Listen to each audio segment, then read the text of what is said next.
कई बार कुछ चीजें हमारी आंखों के सामने होती हैं पर हमारा दिमाग उन्हें मानता ही नहीं है। और जब तक हमारा दिमाग उन चीजों को मानता है या समझ पाता है तब तक हमारी जिंदगी में सब कुछ बदल चुका होता है।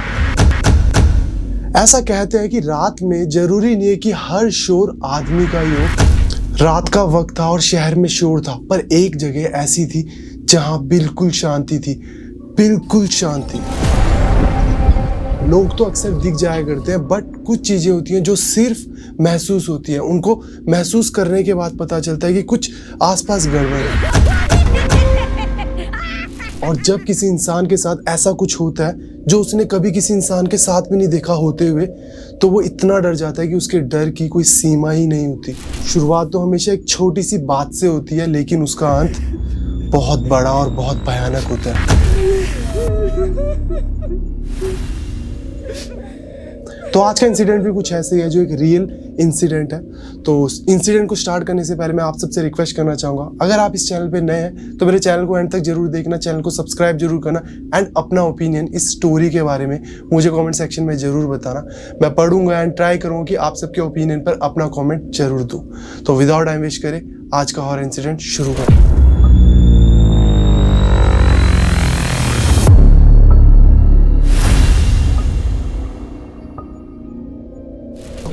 आज का जो हॉरर इंसिडेंट है हमारे साथ अनिल ने शेयर करा। अनिल गुजरात का रहने वाला है। गुजरात में अनिल के साथ ये इंसिडेंट, अनिल के दोस्तों के साथ ये इंसिडेंट हुआ है। अनिल और अनिल के दोस्त, ये 4 लोगों का ग्रुप है। अनिल, अक्षय, अजय और नीलेश, ये 4 दोस्त बहुत घनिष्ठ दोस्त हैं, हमेशा साथ रहे हैं, कॉलेज साथ पढ़ा है। अभी भी ये रात के समय एक दूसरे से मिलते हैं, नाइट आउट्स पर रहते हैं, अलग अलग जॉब करते हैं, बट ज़्यादातर समय जॉब से आने के बाद ये एक साथ गुजारते हैं। अब जब ये इंसिडेंट हुआ उन दिनों नवरात्रि का सीजन चल रहा था, नवरात्रि डेज चल रहे थे एंड 7th नवरात्रि थी। उस दिन सारे के सारे गरबा खेलने के लिए जा रहे थे। एक मंदिर था इन सबके घर के पास। उस मंदिर में बहुत भीड़ लगती है, हर साल नवरात्रि बहुत धूमधाम से मनाई जाती है और गरबा खेला जाता है, बहुत लोग आते हैं। तो ये 4 दोस्त भी गरबा नाइट के लिए जा रहे थे। अब इन 4 जो दोस्त हैं, अजय, नीलेश, अक्षय और अनिल, इनमें जो नीलेश है उसका जो बड़ा भाई है जिग्नेश, वो भी इनके साथ गरबा खेलने आता है। ये 5 लोग जाते हैं मंदिर के पास जहाँ गरबा नाइट हो रही होती है, वहाँ गरबा खेलने जाते हैं। अनिल को गरबा खेलना नहीं आता, तो अनिल बैठकर सबको देख रहा होता है। 11 साढ़े 11 हो जाते हैं। अनिल को लगता है कि थोड़ा समय लेट हो गया, घर चलते हैं। घर वालों को बोला था कि मैं जल्दी आऊँगा, तो वो जाता है। तीनों दोस्तों को बोलता है चलो घर चलते हैं, और तीनों अग्री करते हैं, घर जाने लगते हैं। अब जस्ट उनके साथ जो नीलेश थे, उनके भैया भी आए हुए थे, जिग्नेश, तो उनको भी बोलते हैं कि भैया आप भी चलो हमारे साथ घर। तो जिग्नेश बोलता है कि नहीं, मेरे मुंबई से कुछ दोस्त आया है तो मैं थोड़ा लेट हो जाऊँगा जाने में, तो तुम लोग जाओ, मैं लेट आऊँगा। एंड ये 4 दोस्त तो चले जाते हैं, अनिल और अनिल के दोस्त, और जिग्नेश वहाँ गरबा खेलता है, अपने दोस्तों के साथ रुकता है। गरबा खेलते खेलते रात के 2:30 बज जाते हैं, 2:30 से 2:45, काफ़ी लेट हो जाता है। जिग्नेश भी डिसाइड करता है कि अब मैं भी घर जाता हूँ। अब जैसे ही जिग्नेश जाने लगता है, उसको ध्यान आता है कि वो आज पैदल ही आया है, और वो इसलिए पैदल आया था क्योंकि जो मंदिर था इनके घर के काफ़ी पास था। अब घर जाने के 2 रास्ते थे। एक तो बाय सड़क जा रहा था जो सीधे नीलेश के घर जाता था, और एक था जो कच्चा रास्ता था जो लेफ्ट साइड को के जाता था मंदिर से। अब जिग्नेश घर जाने लगता है, अपने कानों पे ईयरफोन्स लगाता है, गाने सुनता हुआ मस्ती में झूमता हुआ घर जा रहा होता है। कुछ दूर चलते ही ये कच्चा वाला रास्ता लेता है। कुछ दूर चलते ही एक चौराहा आता है, और इसको दिखता है कि चौराहे के बीचों बीच कोई है जो बैठा हुआ है और कुछ हरकत कर रहा है। बीचों बीच बैठा हुआ है, काले कलर के कपड़े पहने हुए। अब ये कदम चलाता रहता है आगे, अपने ईयरफोन्स निकाल लेता है, और ये भी थोड़ा हैरान होता है कि इतनी रात को चौराहे के बीचों बीच कोई बैठा हुआ है और क्या कर रहा है वो वहाँ बैठकर। तो वो ये सोचता है कि मैं चुपचाप आराम से चलता हूँ और साइड से निकल जाऊँगा। अब ये जैसी थोड़ी आगे जाता है, ये देखता है कि जो पर्सन है, एंटिटी है जो बैठी हुई है, उसके हाथ में एक थाली है और वो कुछ मंत्र पढ़ रही है, कुछ आवाज़ें आ रही है अजीबोगरीब, और वो मंत्रों जैसी लग रही है। एग्जैक्ट कुछ समझ नहीं आ रहा है, बट मंत्रों जैसा फील हो रहा है। अब वो और अपने कदम हल्के हल्के बढ़ाता है आगे कि मैं साइड से निकल जाऊंगा। इतने में वो देखता है जिग्नेश की जो वो एंटिटी है वो उसकी तरफ मुंह मोड़ती है, और वो देखता है कि वो एक औरत है जिसके माथे पे बहुत बड़ा लाल कलर का टीका लगा हुआ है। हाथ में एक थाली है जिसमें काला कपड़ा, लाल कपड़ा, नींबू कटा हुआ, मिर्च, अजीबोगरीब सामग्री रखी है और वो ना उसको हिलाकर कुछ मंत्र पढ़ रही थी। अब जिग्नेश काफ़ी डर जाता है और वो कदम थोड़े थोड़े हल्के हल्के तेज बढ़ाने लगता है कि मैं साइड से निकल जाऊं। इतने में जो वो औरत थी वो एकदम से उठती है और जिग्नेश की तरफ भागती है बहुत जोरों से। जिग्नेश के भी पैरों के नीचे से जमीन निकल जाती है, डर जाता है वो। मंदिर की तरफ को वो वापस भागता है, जहाँ से आया था उसी तरफ को वापस भागता है बहुत तेज और दौड़ता है और पीछे मुड़ के देखता है वो औरत उसके पीछे बहुत तेजी से आ रही है। जैसे तैसे जिग्नेश मंदिर वाले एरिया में पहुंचता है, मंदिर के ऊपर चला जाता है। वहां से वो देखता है वो औरत बाहर ही खड़ी है, 3-4-5 मिनट हो गए और वो चले जाती है औरत। अब जिग्नेश को ये समझ नहीं आता, डर ही डर में वो बहुत ज़्यादा होता है कि वो एक चुड़ैल थी या वो औरत क्या थी जो मंदिर के अंदर आई नहीं। वो स्पिरिट थी, साया था, चुड़ैल थी, क्या थी वो फिगर आउट ही नहीं कर पाया। पर वो इतना डर गया होता है, वो अपने दोस्तों को कॉल करता है। काफ़ी लेट हो चुका होता है, वहाँ सब नाच रहे होते हैं, तो शायद उसके दोस्तों को कॉल नहीं सुनाई देता, तो वो पिक नहीं करते। वो अपने भाई नीलेश को कॉल करता है और डर डर में बोलता है तू जल्दी मंदिर के पास आ, मुझे लेने आ, मुझे लेके जा यहाँ से, और फ़ोन कट कर देता है। अब नीलेश भी डर जाता है कि भाई को क्या हुआ। वो जल्दी से गाड़ी लेकर आता है और मंदिर के पास जिग्नेश आता है, बैठता है और वो एक ही बात बोलता है, मुझे मार देगी वो औरत, वो मेरे पीछे आई थी, तू जल्दी घर चल, इस रास्ते से लेकर चल, रोड वाले रास्ते से। और वो दोनों घर पहुंच जाते हैं। अब घर में नीलेश के मम्मी पापा देखते हैं जिग्नेश को और वो बोलते हैं कि क्या हुआ बेटा, इतना डरा हुआ क्यों है, तो हमें तो पता क्या हुआ। और जिग्नेश सिर्फ एक बात बोल रहा है, वो औरत मेरे पीछे आई थी, वो मुझे मार देगी, वो मुझे पकड़ना चाहती है, मुझे मारना चाहती है, मैंने कुछ कर दिया, वो मुझे मार देगी। अब उसके मम्मी जैसे तैसे जिग्नेश को शांत कराते हैं। 2:30-3 तो बज ही चुके होते हैं, अब 2-2.5 घंटे में सुबह होने वाली होती है। उसको रूम में बिठाते हैं, जिग्नेश को सुलाने की कोशिश करते हैं, जैसे तैसे थोड़ा शांत करते हैं। 5:30 बजते हैं। नीलेश भी डरा हुआ होता है अपने भाई की हालत देखकर। वो अपने दोस्तों को कॉल करता है, अनिल, अजय और जो अक्षय था इसको कॉल करता है और बोलता है यार जिग्नेश भाई के साथ कल रात को ऐसा इंसिडेंट हो गया, कोई औरत उनके पीछे भाग रही थी और वो चुड़ैल थी शायद। भैया कह रहे हैं कि वो मंदिर के अंदर नहीं आई और वो डरे हुए हैं, वो कह रहे हैं कि वो मुझे मार देगी, तुम भी सारे के सारे घर में आ जाओ जल्दी।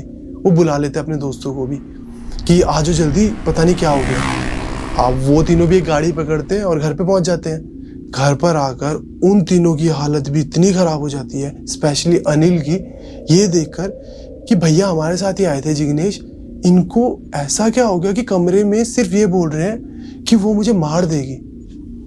अब जो जिग्नेश के मम्मी थे वो मारवाड़ी थे, राजस्थान के थे, और जो जिग्नेश के पापा थे वो गुजराती थे, लव मैरिज थी। तो जिग्नेश की मम्मी ना राजस्थान में अपने भाई को कॉल करते हैं और बताते हैं सारा इंसिडेंट कि जिग्नेश के साथ क्या क्या हुआ, कोई औरत दिखी, वो पीछे आई और ये तब से एक ही चीज़ बड़बड़ाई जा रहा है, हमें लग रहा है बहुत डर गया। तो जिग्नेश के मामा इन चीज़ों में बहुत बिलीव करते हैं, spirit, supernatural power, paranormal activities, इन चीज़ों में बहुत बिलीव करते हैं। गाँव के पर्सन थे वो, राजस्थान से। वो कहते हैं दीदी जिग्नेश के मम्मी को कि आप जिग्नेश को लेकर जल्दी से जल्दी गांव आओ, हम पूजा पाठ करा के ठीक कर देंगे, ऐसा ना हो कि हाथ से बात निकल जाए। तो जिग्नेश की मम्मी तैयारी करने लगते हैं और प्लान बनाते हैं 10-11 बजे के करीब निकल जाएंगे राजस्थान को। अब तीनों दोस्त अक्षय, अजय और अनिल निकल पड़ते हैं घर से। अब अक्षय जो था वो बोलता है यार एक काम करते, चौराहा देख कर आते हैं ना यार, क्या हुआ वहाँ पर, जो भैया कह रहे थे कि ऐसा हुआ वहाँ पर, देख कर आते हैं, आज तक तो कुछ हुआ नहीं था। तो अनिल और अजय मना करते हैं बट अक्षय कन्विंस करता है जैसे तैसे और ये तीनों जाते हैं। अब जैसे ही जाते हैं चौराहे के पास और लिटरली इन्हें दिखता है कि चौराहे के बीच में एक थाली पड़ी है और जो बिखरी हुई है बिल्कुल, और 2-3 अंकल हैं मोहल्ले के जो बात कर रहे हैं कि क्या हुआ है यहाँ पर, ऐसे। वो तीनों वहाँ से निकल जाते हैं।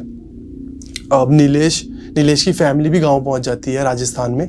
अब जो अनिल था वो बात करने की कोशिश करता है नीलेश से, 1-2 दिन बात होती है पर उसके बाद फिर बात नहीं होती कि जिग्नेश की तबीयत थोड़ी ख़राब है।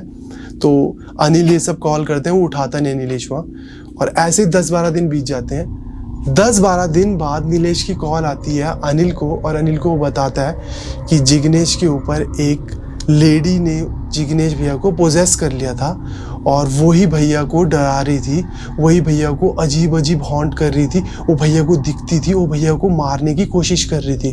भैया ने उसकी विधि में भंग करा जिसकी वजह से वो भैया को पोजेस कर तंग कर रही थी। और उस दिन मंदिर में भी वो इसलिए नहीं आई क्योंकि वो एक स्पिरिट थी, और या फिर एक ऐसी औरत थी जो स्पिरिट के थ्रू पोजेस्ड हो रखी थी। उन्होंने ऐसा बताया पंडित जी ने, और पंडित जी ने बताया कि अब सब कुछ ठीक हो गया, जिग्नेश ठीक है। और जो स्पिरिट थी, जो जिसने भी पोजेस कर रखा था भैया को, जिग्नेश भैया को, उन्होंने बोला कि मुझे मेरी थाली दो, मैं सेटिस्फाइड हो जाऊंगी।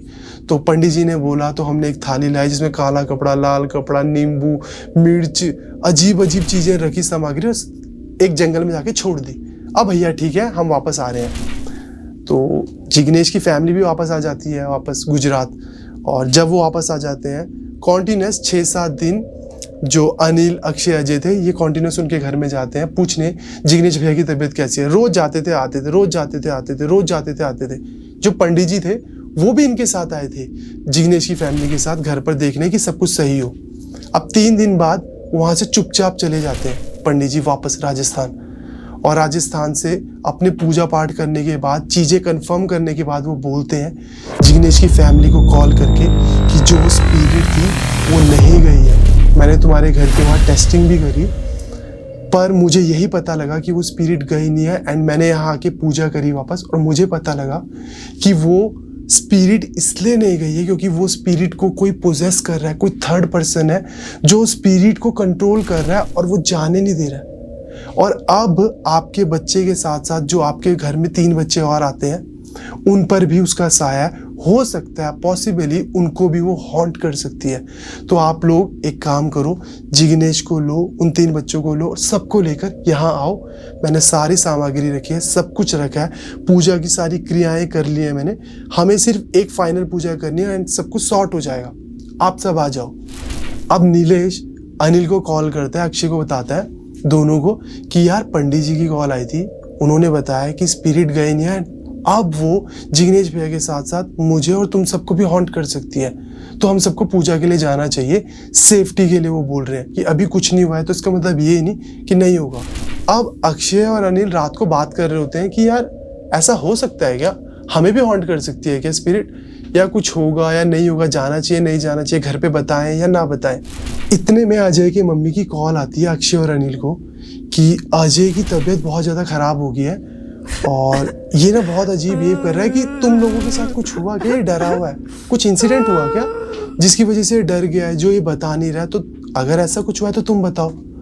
अब अक्षय और अनिल डर जाते हैं कि यार अभी तो नीलेश ने बताया था सुबह, ये इसके साथ होने लग गया क्या। वो जल्दी से अजय के घर पर जाते हैं, अजय की हालत देखते हैं कि सच में ये तो अजीब बिहेव कर रहा है। वो अजय के मम्मी को बताते हैं कि आंटी, हमारे को नीलेश ने बताया कि नीलेश के भाई के साथ, जो जिग्नेश है बड़ा भाई, उसके साथ ये इंसिडेंट हुआ। वो गांव गए थे, कोई स्पिरिट थी, अब वो हम सबको भी तंग कर सकती है। अभी सुबह नीलेश ने बताया, उनके पंडित जी ने बताया हमें कि ऐसा हो सकता है, हमें जाना होगा वहाँ, और ये बिहेव भी ऐसे कर रहा है। तो अब जो अजय के मम्मी पापा थे वो डरे हुए थे, उन्होंने कहा हम चलेंगे, पूजा करा देंगे, सुबह जाकर करा देंगे पूजा।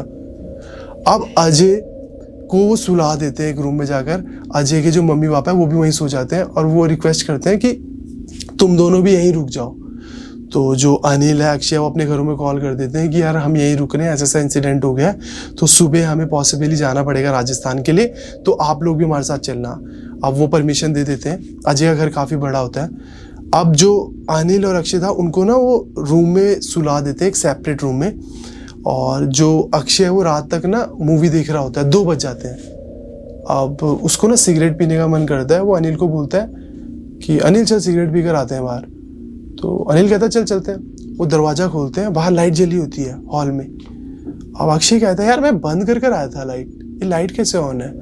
अब इतनी देर ये बात ही कर रहे होते हैं, इतने में अजय की मम्मी रोते हुए आते हैं नीचे कि अजय मिल नहीं रहा, अजय मिल नहीं रहा, अजय कहीं घूम गया है, तुम ढूंढो, तुम्हारे रूम में तो नहीं है, बाथरूम में भी नहीं है, वो कहाँ गया।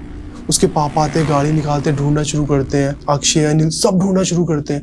उसके मम्मी रो रहे हैं, 1-2 घंटे बीत जाते हैं, अजय मिलता ही नहीं है। सब हॉल में बैठे होते हैं कि क्या करना है, अब सब रो रहे हैं, डरे हुए हैं। इतने में छत में ना दौड़ने की आवाज़ें आती हैं बड़ी जोर जोर से। अजय के पापा छत पे जाते हैं, टेरेस पे जाते हैं, और वो जो देखते हैं उसे देखते ही चीख मारते हैं बहुत जोर से। उनकी चीख सुनकर सब ऊपर आ जाते हैं और सब देखकर दंग रह जाते हैं। सामने देखते हैं कि अजय बैठा हुआ है, उसके मुंह पर खून लगा है, हाथों में खून लगा है, और वो एक चूहा खा रहा है, और चूहे का साइज भी बहुत बड़ा है। गुजराती में इसे कौर कहते हैं। मेरे को अभी एग्जैक्ट वर्ड नाम याद नहीं आ रहा है, शायद कोर कहते हैं, अगर कुछ और कहते हैं तो मुझे करेक्ट करना, जो चूहे जैसा होता है बट साइज में थोड़ा बड़ा होता है। उस चीज़ को अजय खा रहा था, इन सब की तरफ देखकर हंस रहा था क्रीपी तरीके से। ये देखकर अक्षय बेहोश हो गया, बिल्कुल ही वो तो फेंट हो गया, बेहोश हो गया। अनिल ने उसे पकड़ा, उठाने की कोशिश करी, नीचे हॉल की तरफ ले गया। अब जब तक वो उसको हॉल की तरफ ले गया, अंकल आंटी रोते हुए नीचे की तरफ आए। अब अनिल पूछ रहा है, अंकल आंटी क्या हुआ, अजय कहाँ है, उसको नहीं लेकर आए। अंकल आंटी बोल रहे हैं उसने जंप मार दी छत से और वो पीछे गिर गया है, हम उसे लेने जा रहे हैं। अब वो जैसे अंकल आंटी बाहर गए, पीछे देखा जमीन भी सीमेंटेड थी, ना वहाँ अजय ना वहाँ खून, अजय भी नहीं मिला, वो कहाँ गया किसी को भी नहीं पता। सब हैरान कि इतनी ऊपर से गिरा, लात पैर हाथ टूट जाने चाहिए, वो बंदा कहाँ गया, ना खून है ना कोई दिख रहा है पड़ा हुआ, कहाँ गया। अब वहां वो साया दिखा उन्हें कूदते हुए, छत पर साया था, किसी को कुछ पता ही नहीं लगा कि एक्चुअली में हुआ क्या। जैसे तैसे थोड़ी देर में अक्षय भी होश में आ जाता है और ये सब फिर से अजय को ढूंढना शुरू करते हैं। रात के 3-4 बज गए हैं, ये सब अक्षय को ढूंढना शुरू कर रहे हैं कि अक्षय गया तो गया कहाँ। फिर गाड़ी निकाली, इधर उधर घूम रहे हैं, ढूंढ रहे हैं, हताश होकर हॉल में बैठे हुए, जब कहीं भी नहीं मिला अक्षय। अब कुछ देर बाद अजय के मम्मी को पता नहीं क्या होता है, वो बोलते हैं हमने स्टोर रूम तो चेक ही नहीं करा, हमें स्टोर रूम में चेक करना चाहिए। वो दौड़ते हुए स्टोर रूम जाते हैं, खोलते हैं एंड वहां पर ही अजय वहीं बैठा, और वहीं पर अजय बैठा हुआ होता है, उसके हाथ मुंह पर खून लगा होता है, हंस रहा होता है, बस बैठा होता है। अब उसको पकड़ते हैं, वो हंस ही रहा है, उसको पकड़ते हैं, इमरजेंसी में ले जाते हैं, इंजेक्शन लगवाते हैं, रिलैक्स करवाते हैं, घर लेकर आते हैं और सुबह 7-8 बजे के करीब ट्रेन में निकल जाते हैं राजस्थान के लिए। अनिल भी चला जाता है, अक्षय भी चला जाता है, अजय को भी ले जाते हैं और अजय और अक्षय की फैमिलीज भी आ जाती है, अनिल की फैमिलीज भी आ जाती है, सब चले जाते हैं राजस्थान। नीलेश को भी बताते हैं, सब पहुंच जाते हैं। पंडित जी के पास पहुंचते हैं, उन्हें बताते हैं इसके साथ भी कुछ वियर्ड हो रहा है, रात से अजीब अजीब हरकतें कर रहा है, एक चूहा खा रहा था, बड़ा चूहा। अब पंडित जी तो वहां तैयार बैठे थे पूरे के पूरे प्रोसेस के साथ, बस लोगों का इंतजार था। वो वहां पहुंचे, उन्होंने अपनी क्रिया शुरू करी, सामग्री शुरू करी, सब कुछ। 2-3 दिन बाद उन्होंने जब पूजा पूरी खत्म होगी, फिर उन्होंने कहा कि हाँ अब जो स्पिरिट है ये जा चुकी है, अब सब कुछ ठीक हो चुका है, नॉर्मल हो चुका है, तीनों दोस्त नीलेश जिग्नेश सब ठीक है, बट हमें एक फाइनल कंफर्मेशन लेनी होगी, जो मैंने टेस्ट पहले भी करा था और जिसमें मैं विफल हो गया था, जिससे मुझे पता लगा कि स्पिरिट ने अभी तक इस फैमिली का पीछा नहीं छोड़ा है। वो कहते हैं जिग्नेश की फैमिली को कि तुम घर जाओगे, अपने घर में जाते ही घर से बाहर निकलते राइट साइड में खड्डा खोदोगे, वहां से एक जलता हुआ दिया निकलेगा। अगर जलता हुआ दिया नहीं निकला, इसका मतलब समझ जाना कि वो स्पिरिट अभी भी है, उसने पीछा नहीं छोड़ा। अगर जलता हुआ दिया निकलता है तो तुम समझ जाना कि सब कुछ अंडर कंट्रोल है और सब कुछ ठीक हो चुका है। सब हैरान थे कि अगर हम खोदेंगे तो अंदर से दिया ही कैसे निकलेगा, पहली बात, और दिया निकलने के साथ जला हुआ दिया कैसे निकलेगा। बट जैसा पंडित जी ने बोला, सबने माना, जितना सब कुछ ये हुआ था इन दिनों, उन सबका विश्वास हो चुका था कि कुछ भी हो सकता है, कुछ भी नामुमकिन तो नहीं है। जितना वो पहले कैजुअली रहते थे, अब उनकी लाइफ्स बदल चुकी थी। अब वो घर जाते हैं, अगले दिन घर से बाहर निकल के राइट में जाके खड्डा खोदते हैं एंड लिटरली एक दिया निकलता है वहां से, और वो भी जलता हुआ। वो कॉल करते हैं गांव में, पंडित जी को बताते हैं, मामा को बताते हैं, और वो बोलते हैं इसका इंडिकेशन का मतलब है कि अब वो स्पिरिट जा चुकी है, जो भी उसे कंट्रोल कर रहा था उसके कंट्रोल से भी वो स्पिरिट आज़ाद हो चुकी है, अब वो आप लोगों को हॉन्ट नहीं करेगी। और उसके बाद धीरे धीरे सब कुछ ठीक हो गया, जिग्नेश भी ठीक हो गया, अजय भी ठीक हो गया, बाकी सब भी डरना बंद कर दिया। बट उन दिनों के बाद ऐसा चेंज आया उनकी लाइफ में, जितना कम विश्वास इन चीज़ों में करते थे, उतना ही ज़्यादा विश्वास इन चीज़ों में करने लगे। जितना कम विश्वास भगवान में करते थे, उतना ही ज़्यादा विश्वास भगवान में करने लगे। फ्रिक्वेंटली मंदिर जाते हैं, भगवान के आगे हाथ जोड़ते हैं। उन्हें पता लग गया ये चीज़ें होती हैं और इन चीज़ों से बचाने वाले भी भगवान ही हैं, तो उनकी पूजा पाठ करेंगे तो बचे रहेंगे। ये लाइफ में चेंज आया इन सब की। अनिल ने जैसा हमारे साथ शेयर करा, और अनिल ने बताया कि अब सब कुछ फिट एंड फाइन है, सब कुछ सही चल रहा है। तो ये इंसिडेंट था जो अनिल ने अपना ट्रू इंसिडेंट हमारे साथ शेयर करा। आप लोगों का क्या ओपिनियन है इस इंसिडेंट के बारे में? कमेंट सेक्शन में मुझे जरूर बताना, मैं जानना चाहता हूँ कि आप लोगों में भी कोई ऐसा है जो इन चीज़ों में बिलीव नहीं करता है, और नहीं करता है तो क्या रीज़न है। I just want to know कि क्या मेंटली आप सोचते हो इस चीज़ के बारे में। जस्ट मुझे ये जानना है, मैं भी अपना ओपिनियन आप सबके साथ शेयर करूँगा। और अगर आप लोगों के आसपास रिलेटिव्स में या आपके साथ ही कोई ऐसा इंसिडेंट हुआ है तो ये रही मेरी जीमेल आईडी, यहाँ पर मेरे को अपनी स्टोरी शेयर करो, मैं रीड करूँगा और ट्राई करूँगा कि आप सबकी स्टोरीज भी यहाँ शेयर करूँ एंड मेक श्योर कि वो एक रियल इंसिडेंट हो, ताकि सबके साथ एक सच्चा इंसिडेंट ही शेयर हो। तो इस हॉरर स्टोरी टाइम के लिए बस इतना है, मिलते हैं नेक्स्ट हॉरर स्टोरी टाइम में, तब तक के लिए बाय, टेक केयर।